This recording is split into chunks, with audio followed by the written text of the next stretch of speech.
I'm going to start with what happened last year. It came out from the World Health Organization, A World at Risk. This is the annual report for global preparedness, September 2019. I'm sure lots of people on this call have read this. So I'm going to go straight to page 10, and I'm going to address something in here that people don't understand about how international law and the law of treaties and how all this works, because it is the supreme law of the land everywhere around the globe. And if it wasn't, with the advent of the UN, it now is. The whole paradigm changed when they set up the Security Council and put the Security Council in charge of maintaining global peace.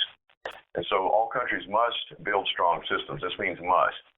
And part of this says, and routinely conduct multi-sectoral simulation exercises. That's on page 8. And if I go down to page 10, same thing in point number 7. This was their executive plan, their executive summary. The United Nations must strengthen coordination mechanisms, and they do this by enhancing leadership for preparedness, including through routine simulation exercises. Now, this ain't new. If you go through this document, it talks about the IHR 2005. This is International Health Regulations, and this was the last time they were revised. It actually started in 1852 with sanitation treaties that ended up not really being signed, but they were talked about. They first started getting signed in the 1890s, and if we pull that forward, somewhere around 1969, they started doing major work with international health regulations, especially towards shipping and sanitation and things like that. So it started out, in my opinion, with a great purpose, a really good purpose, and now it's been, in my opinion, perverted into something else. So in 1995, they revised the health regulations from 1969, and then in 2005, they did it all over again. And then it was all ratified by the 194 nations in 2007 and took effect. So in risk reduction and emergency preparedness, World Health Organization 6-year strategy for health sector and community capacity development. This is in 2007. It's called Health and Crisis. And I love the Control F function because I can type in the word simulation again from 2007.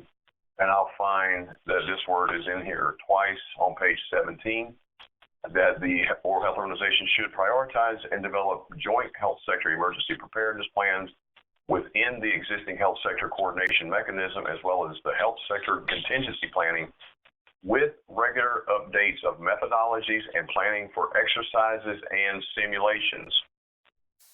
Simulation means like fire drill at school, you go outside and an hour later you come back in. And a little further down on the page, under a different section, 2.5.4, improving knowledge and skills in risk reduction and emergency preparedness and response in the health sector. And it says to improve these skills and knowledge, so who will work with member states and other partners to promote the development of sound, credible training and educational material, and encourage the organization of courses, workshops, simulations, and other mechanisms of the transfer of knowledge and platforms where health emergency managers can share experience and material at local, national, regional, and international levels. This word simulation goes back to 2007. It's actually not talked about in the 2005. What is talked about in 2005 in the international health regulations is the word vaccines. Vaccines and prophylactics for travelers administered pursuant to these regulations or to recommendations and certificates related thereto shall conform to the provisions of Annex 6 and, where applicable, Annex 7. Now, this is an 82-page document in PDF, and I'm on page 32 under Health Documents, because they're going to require people have health documents. It literally says in Article 36, certificates of vaccination or other prophylaxis. Certificate of vaccination is COV. COVID means Certificate of Vaccination Identification. You have to be identified as the individual who has the certificate. If you're enjoying the content on this channel, don't forget to subscribe, like, and hit that bell icon so that you don't miss any future updates. We live in a world now where propaganda and censorship are the rule of the day. YouTube presentations, Facebook presentations, or any other presentation will not have completed information. If you'd like to see a complete interview, plus more content like this, then please subscribe to my Patreon, David Williams Unleashed, and then check out our membership site, Get Out of the System, because you can't get out of this system until you get the system out of you. Thanks for watching.